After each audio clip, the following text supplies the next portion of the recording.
ਅੰਦਰੂਨ ਲਾਹੌਰ ਦੀਆਂ ਪੱਕੀਆਂ ਤੇ ਤੰਗ ਗਲੀਆਂ, ਜਿੱਥੇ ਵਸਦੇ ਨੇ ਖੁੱਲੇ ਦਿਲਾਂ ਵਾਲੇ ਲਾਹੌਰੀ, ਜਿੱਥੇ ਪਹਿਲਵਾਨਾਂ ਨੇ ਡੇਰੇ ਲਾਏ ਹੋਏ ਨੇ, ਸਰਦਾਈਆਂ, ਬਰਫੀਆਂ ਤੇ ਖੋਏ ਜਿਨ੍ਹਾਂ ਦੀਆਂ ਖੁਰਾਕਾਂ, ਤੇ ਪੰਜਾਬੀ ਜਿਨ੍ਹਾਂ ਦੀ ਸ਼ਾਨ, ਆਪਣੇ ਵਰਸੇ ਤੇ ਜਿਨ੍ਹਾਂ ਨੂੰ ਮਾਣ ਏ।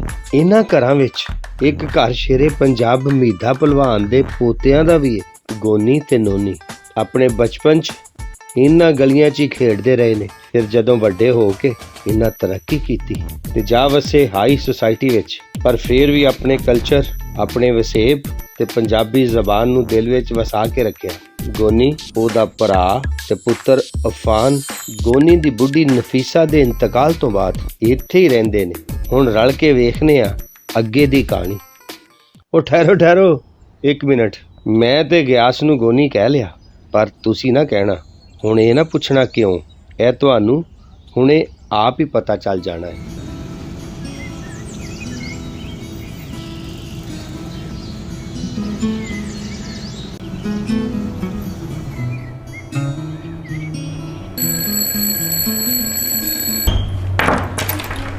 गोनी भाई उठ भी जा यार, टाइम हो गया वे। नाले अफान में उठा यार, उन्हें स्कूले नहीं जाना। यार तुम कितनी बारी क्या मैंने कोनी ना क्या कर, ग्यास है मेरा नाम, ग्यास। ओ चल अच्छा भाई, हम उठते जा यार।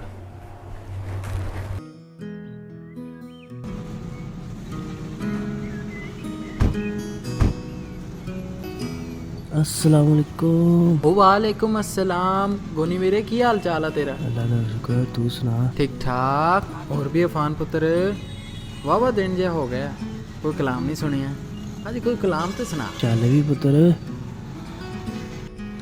ਉਹ ਵੀ ਖੂਬ ਦਿਹਾੜੇ ਸਨ, ਭੁੱਖ ਲੱਗਦੀ ਸੀ ਮੰਗ ਲੈਂਦੇ ਸਾਂ, ਮਿਲ ਜਾਂਦਾ ਸੀ ਖਾ ਲੈਂਦੇ ਸਾਂ, ਨਹੀਂ ਸੀ ਮਿਲਦਾ ਤੇ ਰੋ ਪੈਂਦੇ ਸਾਂ। ਇਹ ਵੀ ਖੂਬ ਦਿਹਾੜੇ ਨੇ, ਭੁੱਖ ਲੱਗਦੀ ਏ ਮੰਗ ਨਹੀਂ ਸਕਦੇ, ਮਿਲ ਜਾਂਦਾ ਹੈ ਖਾ ਨਹੀਂ ਸਕਦੇ, ਨਾ ਖਾਈਏ ਤੇ रो नहीं सकते, ना रोइए तो सो नहीं सकते। वाह पुत्र क्या बात है तेरी। बेटा मैंने इसलिए आपको कंटेम्प्रेरी स्कूल में डाला है ताकि आप इनके जैसे गवार लैंग्वेज ना यूज़ करो। ओ बीबी जी, पंजाबियों को गवार कहन तो पहला अपनी उर्दू तो सही कर लो। आपने अपने बच्चे को स्कूल में डाला नहीं है बल्कि दाखिल करवाया है। उर्दू साडी जान है ते पंजाबी साडी रूह, ते जे कोई साडी रूह बारे गल करदा है ओदियां दो वजूहात हो सकदियां ने, या ते ओदे अपने अंदर कोई रूह नहीं हुंदी या फिर ਉਹ ਆਪ ਕਿਸੇ ਰੂਹ ਦਾ ਮੁਹਤਾਜ ਹੁੰਦਾ ਹੈ। ਤੇ ਜਿੱਥੋਂ ਤੱਕ ਰਹੀ ਸਕੂਲ ਦੀ ਗੱਲ, ਤੇ ਆਪਣਾ ਅਫਾਨ ਵੀ ਕੰਟੈਂਪਰੇਰੀ ਸਕੂਲ ਵਿੱਚ ਹੀ ਪੜ੍ਹਦਾ ਹੈ। ਅਸੀਂ ਮੁੰਡੇ ਨੂੰ ਸਕੂਲ ਸਿੱਖਣ ਭੇਜੀਦਾ ਵਾ, ਰੂਹ ਦਾ ਸੌਦਾ ਕਰਨ ਨਹੀਂ। ਪਰ ਇਹ ਗੱਲ ਤੁਹਾਨੂੰ ਕਿੱਥੋਂ ਸਮਝ ਆਣੀ ਹੈ?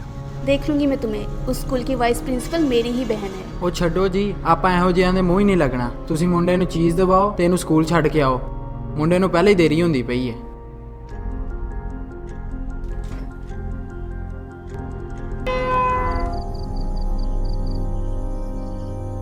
अस्सलामुअलैकुम। वालेकुम अस्सलाम। की गल है, बड़े परेशान नजर आ रहे हो? अफान गया सी स्कूले। हाँ हाँ, फिर स्कूल वाले ने पंजाबी बोलन ते इंडिसिप्लिन का केस बना के कटता। अपना अफान ते टॉपर हैगा स्कूल विच, इंज किदां पंजाबी बोलन ते कटता? वो कहंदे ने बड़ी वारी रोकिया पर नहीं रुकिया, थानू भी बड़ियां वार्निंगां दित्तियां। मैं तो समझाने की बहुत कोशिश की पर नहीं मन्निया। हुंदे कौन इंज करन वाले? अफान कित्थे आ? अफान नूं मैं सवाते रो रहा सी बहुत, पर वीरे तू फिक्र ना कर। यार किवें ना फिक्र कर, बच्चे दा हली सारा करियर पिया वा, ते जे हुण तो इंज होण लग पवे ते अगे जाके की बनूगा? हो जू सब सही। अफान पुत्र पुत्र ओ पुत्र उठ क्यों गया? ਉਹ ਸੋ ਜਾ ਕੇ, ਕੁਝ ਨਹੀਂ ਹੋਇਆ, ਸਭ ਸਹੀ ਹੋ ਜਾਣਾ, ਦੇਖ ਲਈ। पापा जी मैं थोड़े तो गल पूछनी सी। ਪੁੱਛੋ ਬੇਟੇ। पापा जी पंजाबी बोलना कोई जुर्म आ कि मैं मुजरिम आ? क्योंकि मैं टीवी च वेखे से स्कूल बुरे लोगों को कर दिंदा है। क्या गल सही है पापा जी?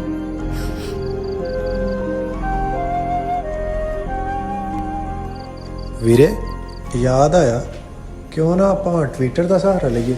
ਅਫਾਨ ਤੇ ਪੰਜਾਬੀ ਲਈ ਆਵਾਜ਼ ਚੁੱਕਣ ਵਾਸਤੇ ਉਹ ਦਾਖਲਾ ਭਾਵੇਂ ਵਾਪਸ ਮਿਲੇ ਤਾਂ ਨਾ ਮਿਲੇ, ਇਹ ਨਫ਼ਰਤ ਦੀ ਆਵਾਜ਼ ਹਰ ਕਿਸੇ ਤੱਕ ਪਹੁੰਚਣੀ ਚਾਹੀਦੀ। ਤੁਸੀਂ ਵੀਡੀਓ ਬਣਾਓ ਤੇ ਮੇਰੇ ਅਕਾਊਂਟ ਤੋਂ ਅਪਲੋਡ ਕਰੋ। ਸਲਾਮ ਤੇ ਸਤਿ ਸ੍ਰੀ ਅਕਾਲ ਸਾਰੇ ਜੀਆਂ ਨੂੰ। ਵੀਰੋ, ਮੈਂ ਕੋਈ ਬਹੁਤ ਵੱਡਾ ਇੰਟੈਲੈਕਚੁਅਲ ਤੇ ਨਹੀਂ ਹੈਗਾ।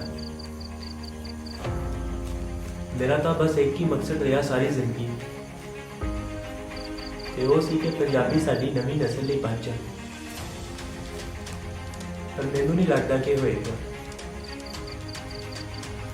ਅਸੀਂ ਪੰਜਾਬੀ ਦੀ ਮਿਠਾਸ ਨਾਲ ਆਪਣੀਆਂ ਨਸਲਾਂ ਨੂੰ ਤੇ ਪੜ੍ਹਾਤਾ, ਪਰ ਹੁਣ ਇਸ ਮਿਠਾਸ ਨੂੰ ਇਸਤੇਮਾਲ ਕਰਨ ਦੀ ਜਗ੍ਹਾ ਅੱਜ ਸਾਨੂੰ ਨਹੀਂ ਲੱਭਦੀ। ਅਸੀਂ ਆਪਣੀ ਮਿੱਠੀ ਬੋਲੀ ਨਾਲ ਲੋਕਾਂ ਨੂੰ ਆਪਣਾ ਬਣਾਉਣਾ ਚਾਹੁੰਦੇ ਹਾਂ, ਪਰ ਅੱਗੇ ਪੰਜਾਬੀ ਵਾਸਤੇ ਇੰਨਾ ਜ਼ਹਿਰ ਹੈ ਕਿ ਕੀ ਦੱਸਾਂ। ਅਸੀਂ ਆਪਣੇ ਬੱਚਿਆਂ ਨੂੰ ਮਾਡਰਨ ਬਣਾਉਣ ਦੇ ਚੱਕਰ ਵਿੱਚ ਆਪਣੇ ਵਿਰਸੇ ਨੂੰ ਭੁੱਲ ਬੈਠੇ। ਤੁਹਾਨੂੰ ਪਤਾ ਹੈ ਕਿ ਅਸਲ ਯਤੀਮ ਉਹ ਹੁੰਦਾ ਹੈ ਜਿਹਨੂੰ ਉਹਦੇ ਮਾਪਿਓ ਨੇ ਉਹਨੂੰ ਆਪਣਾ ਵਿਰਸਾ ਨਾ ਪਹੁੰਚਾਇਆ ਹੋਵੇ। ਉਸ ਜ਼ਹਿਰ ਨੇ ਇਸ ਮਿਠਾਸ ਨੂੰ ਵੀ ਆਪਣੇ ਵਰਗਾ ਬਣਾ ਲਿਆ ਕਿ ਉਹ ਵੀ ਹੁਣ ਸਾਨੂੰ ਅੰਦਰੋਂ ਅੰਦਰ ਖਾਣ ਨੂੰ ਲੱਗ ਗਈ। ਆਖਿਰ ਕਿਉਂ ਹੈ ਐਸਾ? ਕਿਉਂ ਹੈ ਐਸਾ ਕਿ ਪੰਜਾਬੀ ਗਾਣੇ ਸਾਡੇ YouTube ਤੇ ਟ੍ਰੈਂਡਿੰਗ ਨੰਬਰ 1 ਹੁੰਦੇ ਨੇ? ਜਦੋਂ ਕਿਸੇ ਨੂੰ ਮਾੜਾ ਚੰਗਾ ਬੋਲਣਾ ਹੋਵੇ ਤਾਂ ਵੀ ਆਲਾ ਪੰਜਾਬੀ ਇਸਤੇਮਾਲ ਕੀਤੀ ਜਾਂਦੀ ਹੈ। ਪਰ ਜੇ ਅਸੀਂ ਆਪਣੀ ਮਾਂ ਬੋਲੀ ਕਿਤੇ ਚੰਗੀ ਥਾਂ ਤੇ ਬੋਲੀ ਤਾਂ ਫਿਰ ਸਭ ਨੂੰ ਮਸਲਾ ਹੋਣ ਲੱਗ ਜਾਂਦਾ। ਕਿਉਂ? ਬਸ ਇਹ ਸਭ ਸਾਨੂੰ ਹੀ ਠੀਕ ਕਰਨਾ ਹੈ।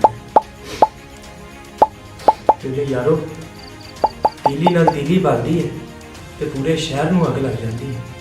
ਤੇ ਯਾਰੋ, ਅਸੀਂ ਉਹ ਤੀਲੀ ਬਣਨਾ ਜਿਹੜੀ ਸਾਡੇ ਵਿਰਸੇ ਵਾਸਤੇ ਬਲਦੀ ਅੱਗ ਨੂੰ ਵਧਾਏ ਨਾ, ਬਲਕਿ ਰੋਕੇ।